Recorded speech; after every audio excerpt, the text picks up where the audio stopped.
Welcome to Rome Tips. If you find this video helpful, please subscribe to the channel and give it a thumbs up. All the links mentioned in this overview can be found in the description below. Please keep in mind that this video reflects my personal experience using the product or service. In this video, we're diving into https://www.53.com. This URL directs you to the website for 53, a digital creative tools company. While they were initially known for their popular sketching app, Paper, and the accompanying stylus, Pencil, 53 has since evolved. It appears their primary focus has shifted, and the website may now serve primarily as an archive of their past work. Visiting the site reveals a minimalist design showcasing their previous offerings, along with information regarding their acquisition by WeTransfer.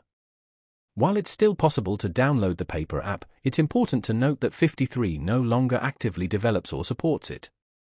This means no new features are being added, and existing bugs may not be addressed. Despite this, Paper can still offer a unique sketching experience, particularly if you appreciate its minimalist interface and intuitive tools. For users seeking alternative sketching apps, the website might provide links or recommendations to similar tools available today. The acquisition by WeTransfer potentially signals a deeper integration of 53's design philosophy into WeTransfer's suite of products. While the future of Paper might be uncertain, exploring the 53.com website offers a glimpse into the company's creative legacy and their contributions to the digital art landscape. They've clearly left their mark on the creative tool space, paving the way for the many sketching apps we enjoy today. Be sure to check the description below for links related to 53, WeTransfer, and potentially some suggested alternatives to Paper.